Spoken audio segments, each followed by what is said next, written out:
From a darkened world, bounded by four walls, a young lady suffering from the severest form of ME begins to overcome this devastating condition.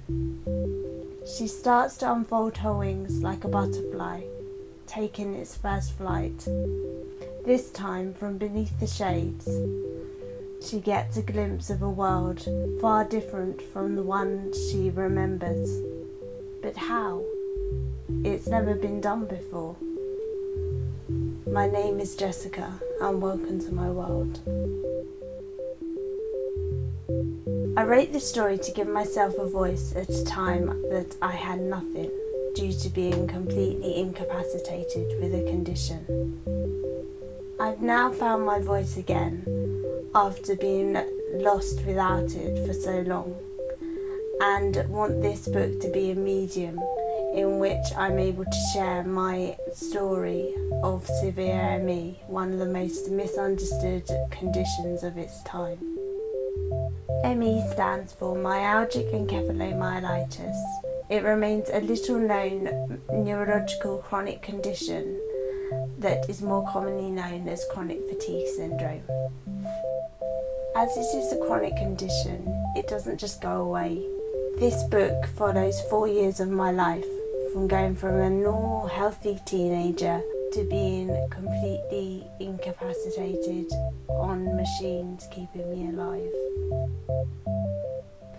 I realised that whilst I was voiceless, there must be many more suffering with no hope.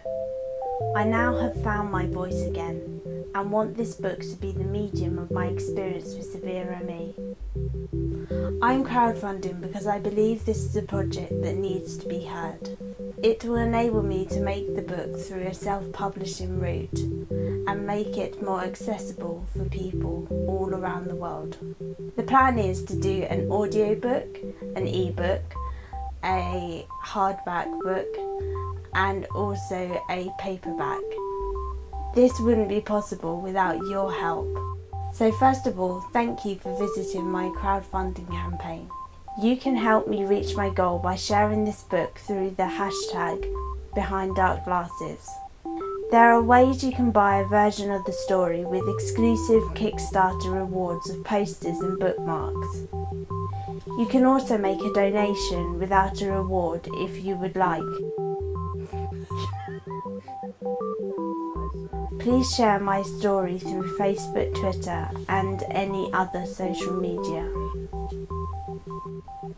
ME sufferers should no longer suffer in silence.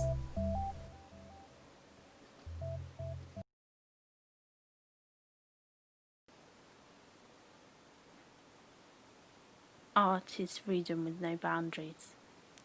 The endless effervescence of my subconscious's entity. I learnt to paint inside a broken body, where the keys of my computer brain were malfunctioning for me. I thought but could not speak. I could feel, although I was weak. Everyone around me moaned for eternity about the same old things that I could not achieve. Whether it be how much ironing they had, or how their kids were being really bad. Yet here was I. Some may say luck hadn't been on my side. All I could do was put my thoughts down, for there was no place to hide. Still, I had an idea, even though at the time I was the epitome of seriously ill. I had never been a painter. I thought that I hadn't been blessed with that gene, as my grandfather before me, my uncle, my cousins, but I could dream. Maybe I couldn't draw like Mrs. O at school said, but thoughts kept coming to me whilst I was in this wretched bed. How do I let the world know that I'm still here? To let people be grateful for what they have, not live in fear. I'm no seer, but I know we're in this together. One day I will make a piece of art, made with love and from the heart, I said from the world of one room, inside that goddamn bed. That's when laughter made this dream come to fruition. With no planning or tuition, I came up with a vision. A paintbrush in hand, someone would make me laugh. This translated into colours. There was no time for a draft. Before long, a laughogram was created. The rest is history. It almost felt like fate waited and stated, the artist behind dark glasses.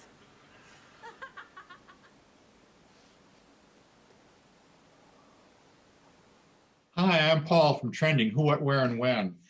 Today I'll be speaking with the award-winning author Jessica Taylor-Bearman about her book, A Girl Behind Dark Glasses. Jessica will be joining us from Kent, England. Hello, my name is Jessica Taylor-Bearman and I am the author of the award-winning best-selling book, A Girl Behind Dark Glasses. A Girl Behind Dark Glasses follows my journey when I became severely unwell as a teenager with a disease called myalgic encephalomyelitis. I was just 15 years old when I had to be admitted into hospital, and this book follows that 4-year journey of being severely unwell. Your book takes its readers through your life experiences with ME. I learned a lot from this book and now better understand ME. It was a very moving and inspirational book. Thank you so much. Thank you. So now I'll start with the questions about where you're located. Yeah. This Trending's a luxury travel guide. I'll begin by asking you to tell our followers about your favorite spots in and around your home in Kent County, England. So I live in a really wonderful part of the UK. Yeah, I lived in Kent for many years, I've only just moved away this year. And so in there I lived in a little village, which was quite quiet. And although it was quite, there was quite a lot of, there was a lot of towns and everything that weren't quite so pretty, but there was this one spot that I just used to always dream about in my mind, because we used to visit there every year before I became unwell.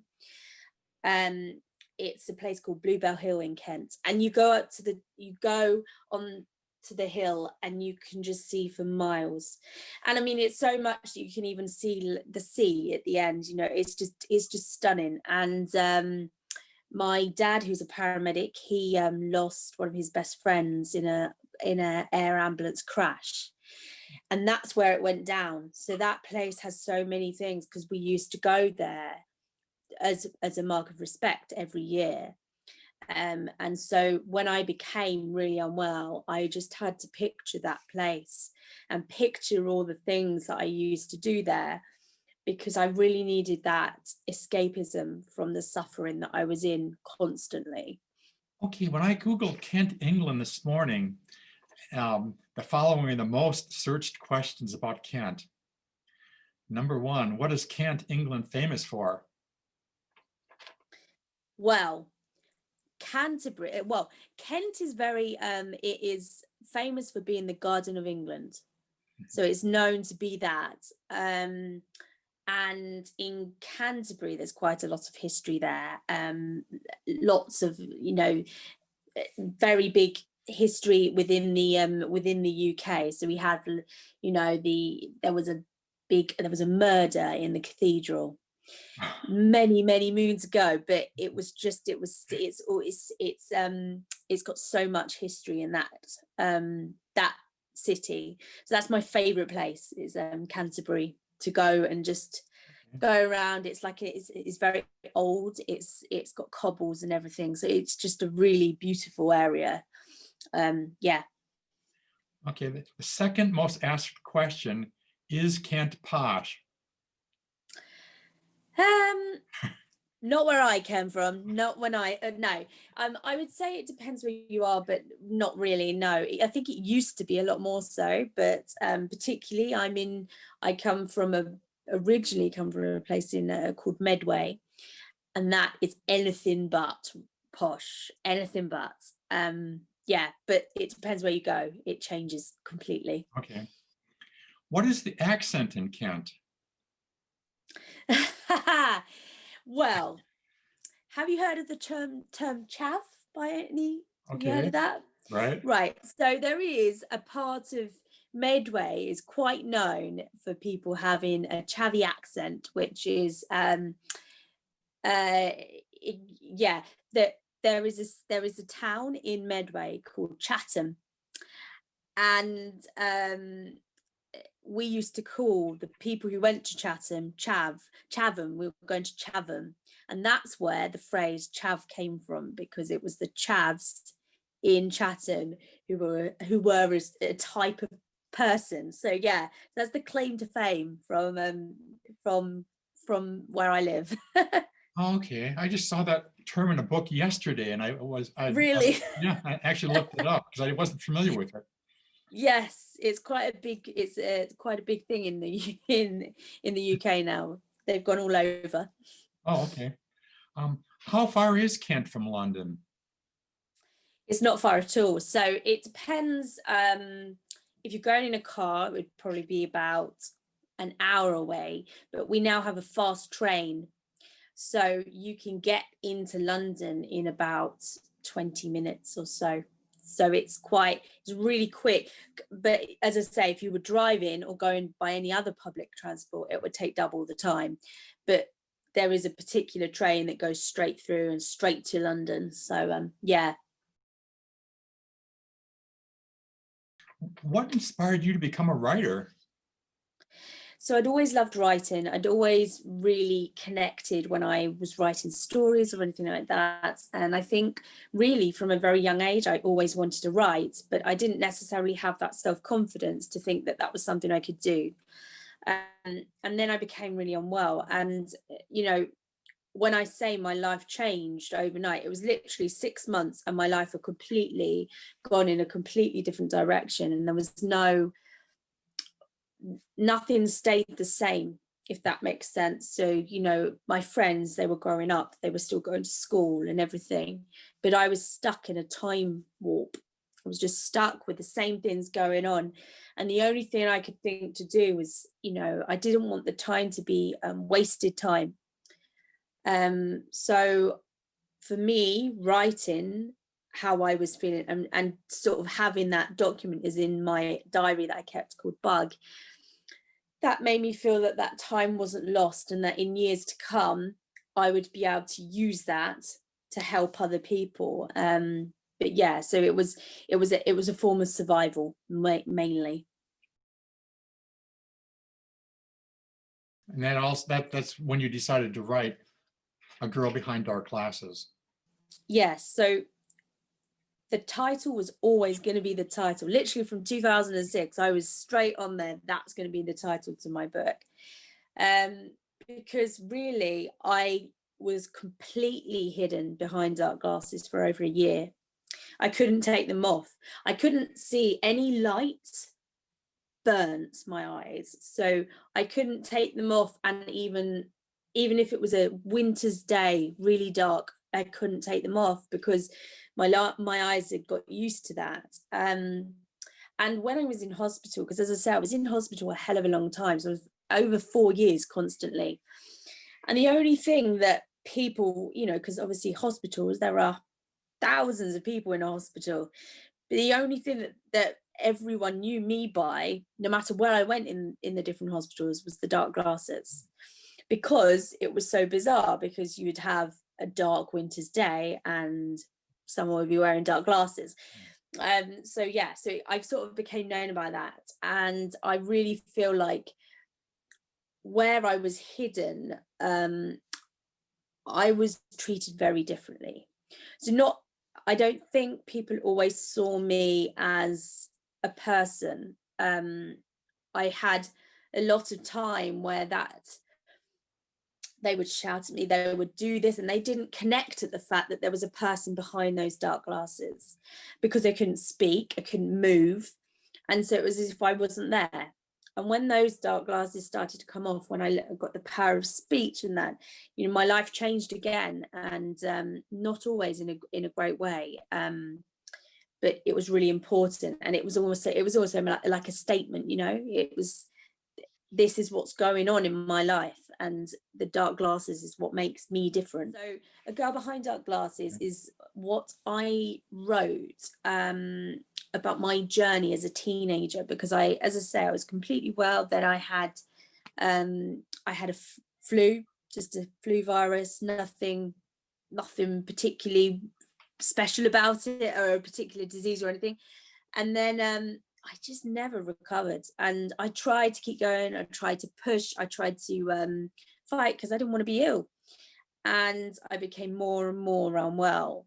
And so this particular book follows that journey of me becoming hospitalized when I was 15 years old.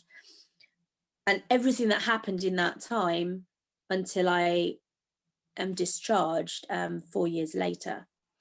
And in that journey, I think it's really about, you know, the power of speech, the power of sharing your story in the hope that it can help others, and also bring understanding, because that's the problem.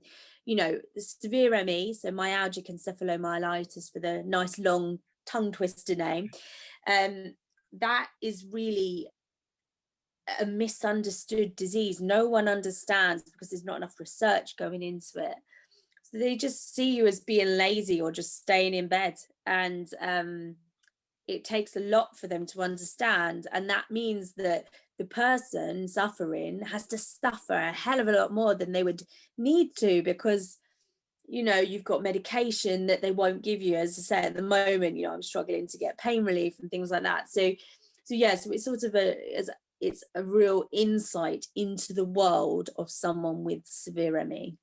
Did you create or design the cover for that book?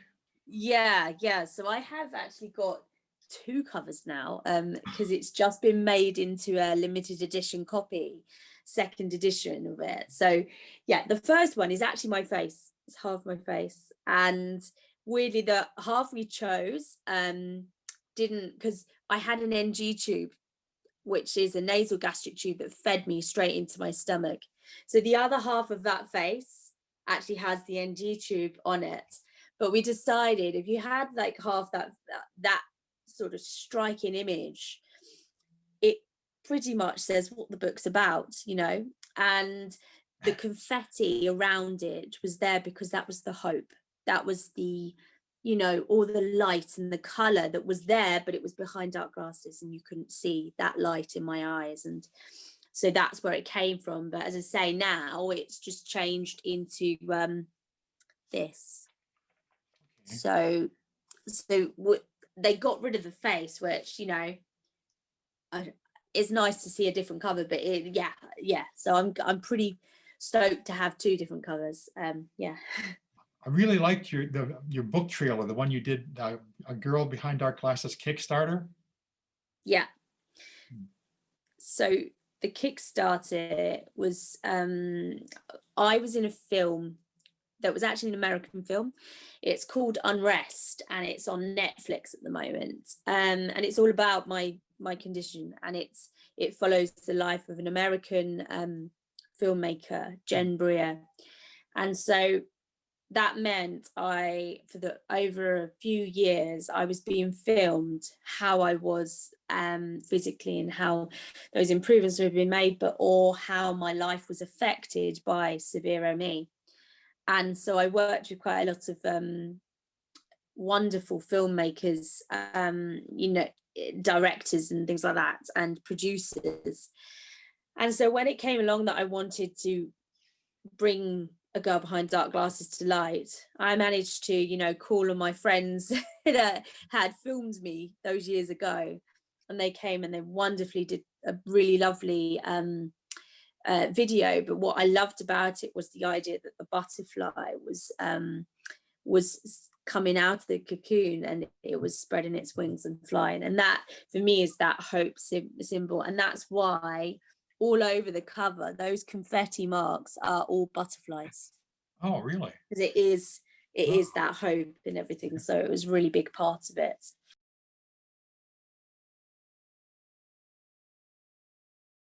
I saw on Twitter just this morning that you received an invitation to a garden party at Buckingham Palace and made the Queen laugh.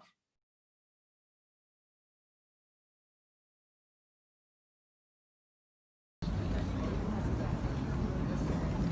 managed to get the tea. I missed it. Yeah. That's sad.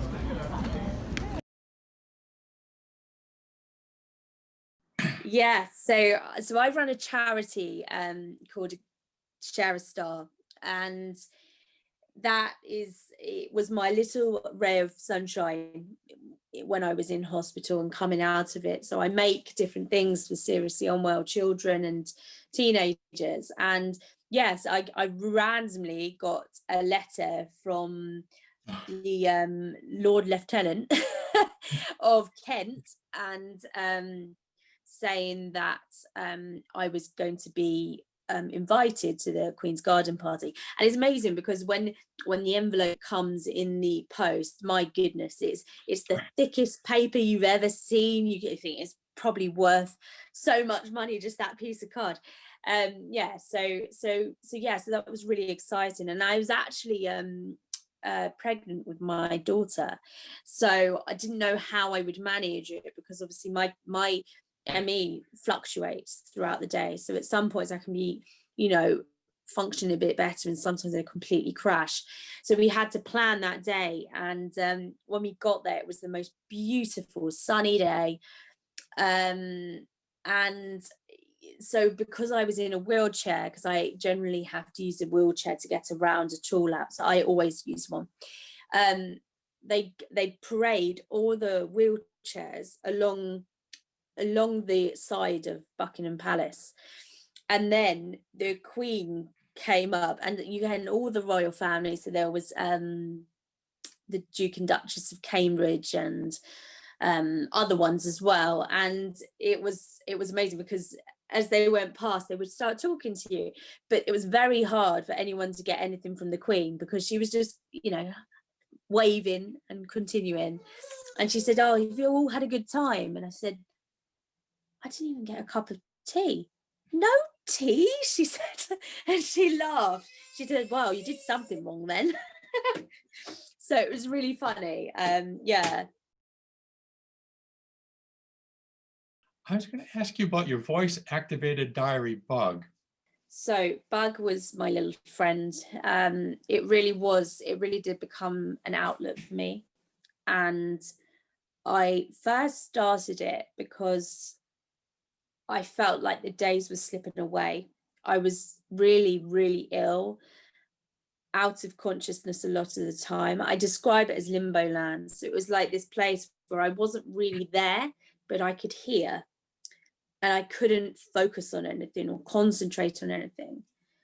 And I got to this moment where it was my brother's 21st birthday, and I couldn't say anything. I couldn't speak to him. I couldn't give him a hug and tell him that I loved him. And I'd been focusing with my family to try and get some sort of communication with them. So I wasn't completely locked in. And so on his birthday, I managed to sort of start the syllables. So as I, and then it la, as in I love you. And it and my family understood it. And that gave us all the idea that for them, I was still there. And for my friends, they were so terrified when they came in, because they saw me. I wasn't their friend. I was a shell of a person. And so by starting this diary, which was literally at first it started off with just me going with the syllables, because there wasn't a voice activated machine at that time. So I had my parents by my side, and I would spend the day coming up with one sentence, and it would take me the whole day to say that. And it would be in syllables, and then I got moved to another hospital, and my parents weren't allowed to be with me. So I had to find another way. And in that finding another way, I had a voice activated technology. So I had a microphone on my top, and it picked up the sounds.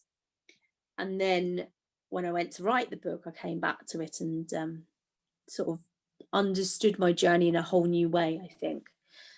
Because with anything, as you continue on, if it, you forget everything that's happened, because your brain has to protect you, because there's so many traumatic things. I think actually coming back to it and being like, wow, that really was a hard thing that I went through. Yeah. So this last summer, you won a book award for your book. The finalists of the 2020 People's Book Prize in the non-fiction category are A Girl Behind Dark Glasses by Jessica Taylor-Bearman, published by Hashtag Press. It is a memoir about my battle with myalgic encephalomyelitis, which I had as a teenager that kept me bedbound for many years. And the #1 prize goes to A Girl Behind Dark Glasses by Jessica Taylor-Bearman. Well done, Jessica. Thank you so much. This will be on its way to you, my dear. Oh, it is such an honour to receive this award for A Girl Behind Dark Glasses. I was trapped inside my body. I couldn't speak, eat or move. If I could go back and tell the 15-year-old Jessica that in the future I would have a best-selling and award-winning book, it would have given me so much hope. Thank you. Well done, Jessica. Thank you very much. Oh, it's so exciting. Hang on. I can. Oh. Here it is. Look. Oh, wow. It's so it's very heavy, but no. So yeah, I won the People's Book Prize for Best Non-Fiction 2020, which was incredible, and it's voted for by the public. So it was really wonderful to have that.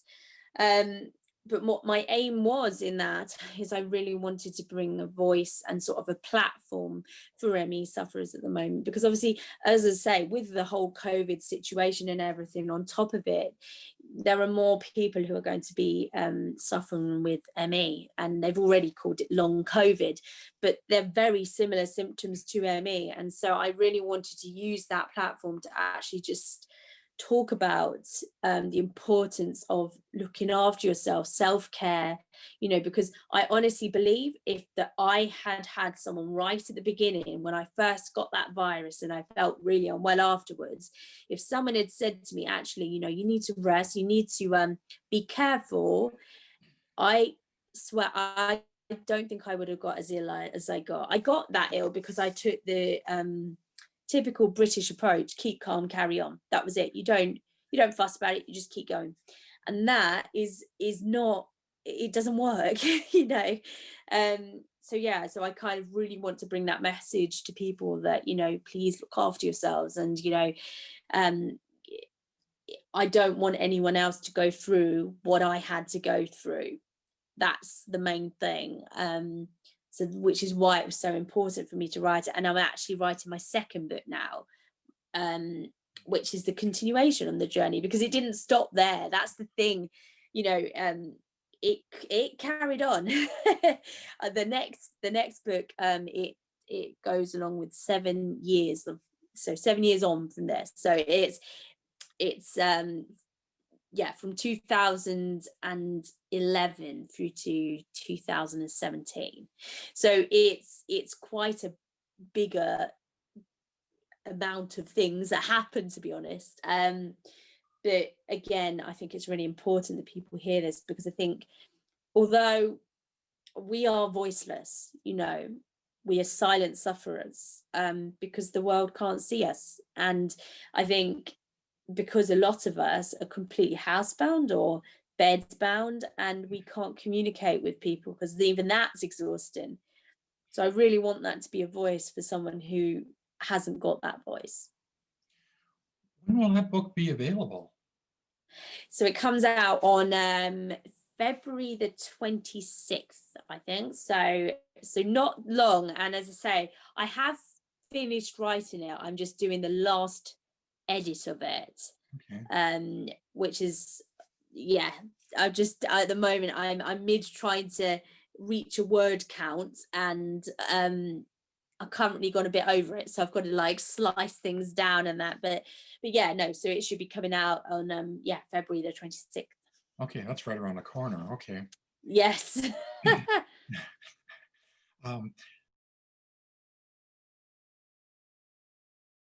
You have a lot of different collaborations with BBC that you've done.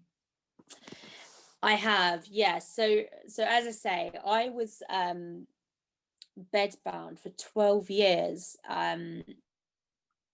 including, so from the time 2006 literally until 2017 was the first time that I started to actually get up, but I still was really struggling with my health, and I really wanted to walk down the aisle for my wedding. I don't know why I found that for me was something I wanted to do.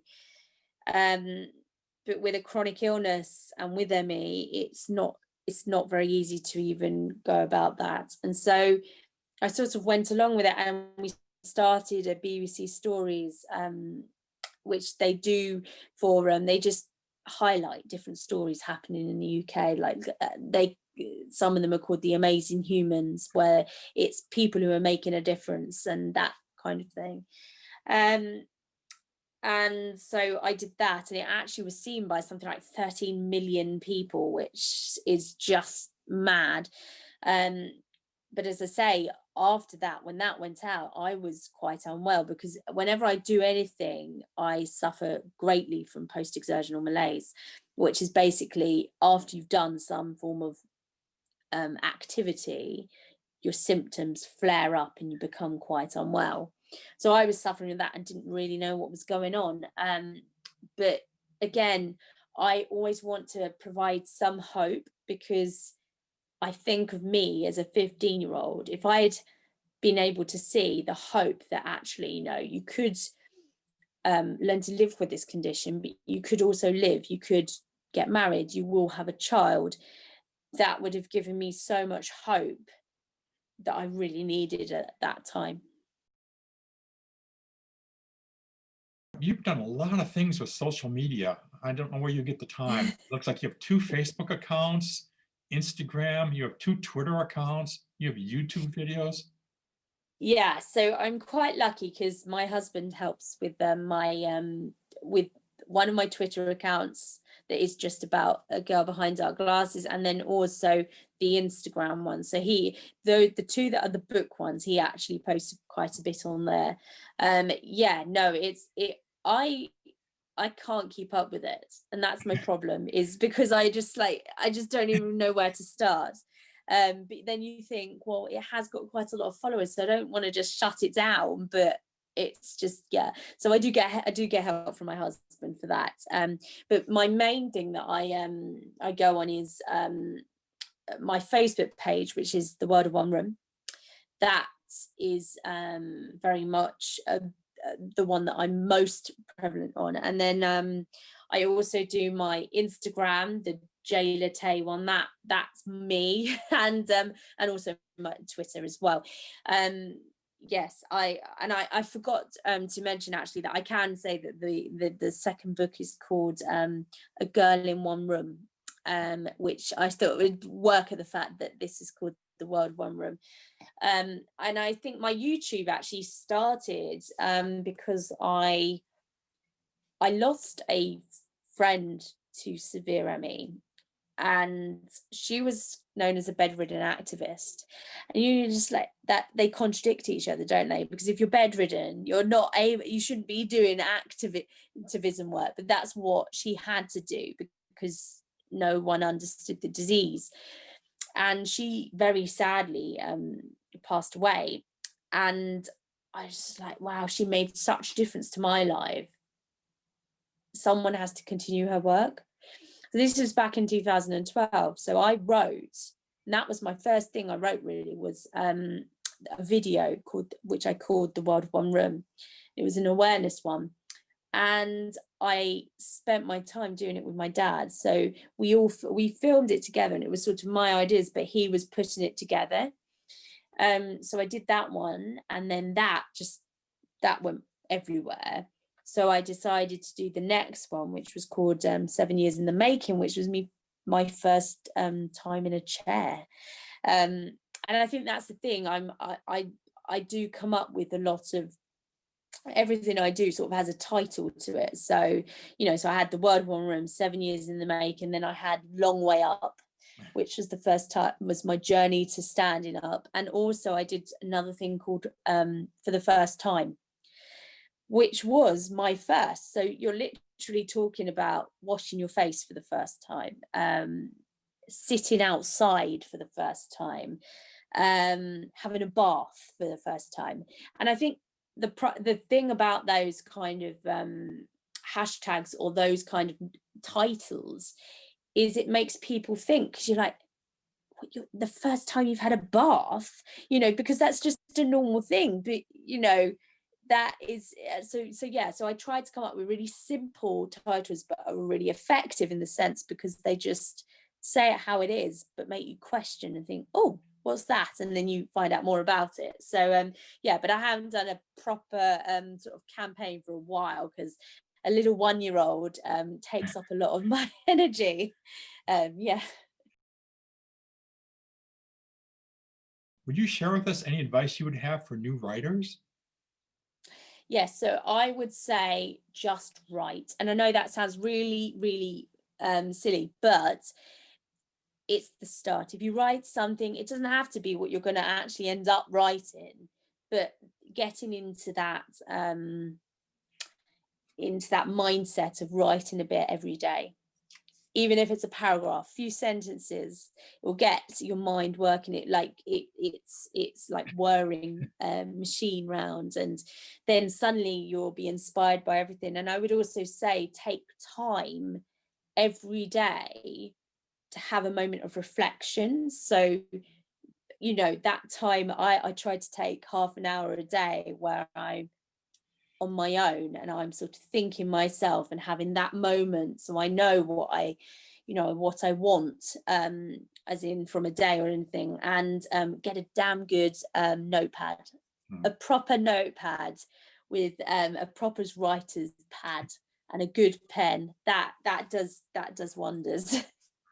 And it makes it feel really realistic as well, because you're just like, oh, I'm actually right. Oh yes, you know, something about it is really nice compared to using a computer. But yeah, no, I and enjoy it.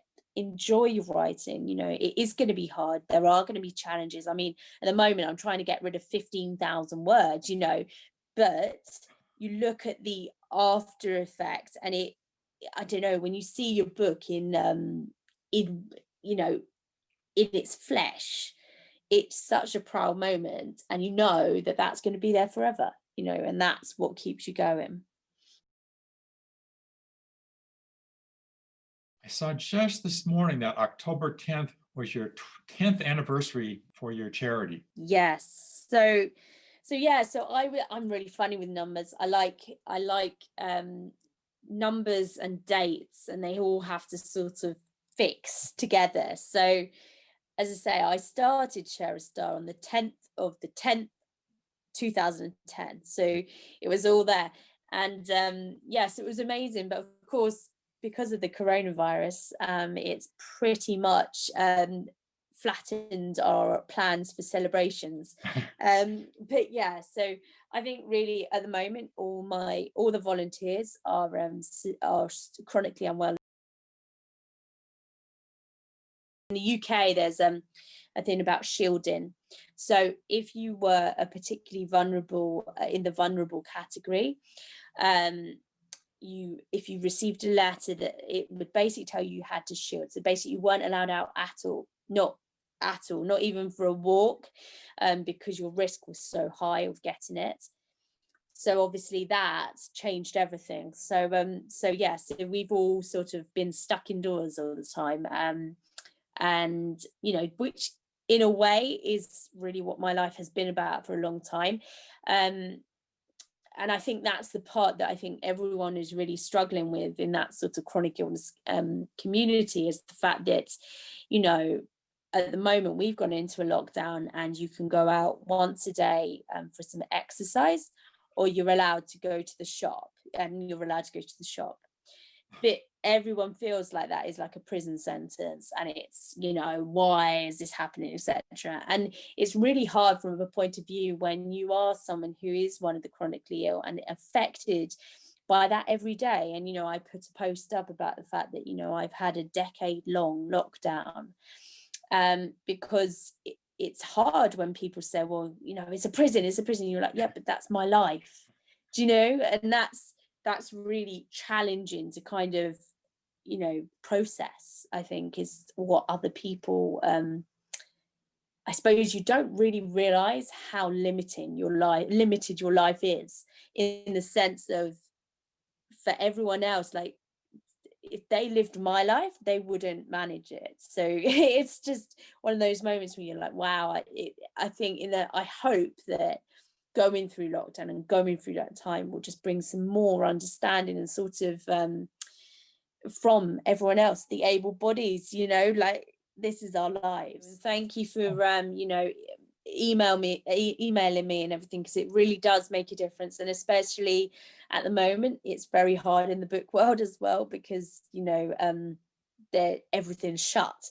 So it really makes a difference to be able to talk about it and just spread that awareness, and hope that some people will read it and be enlightened, I suppose.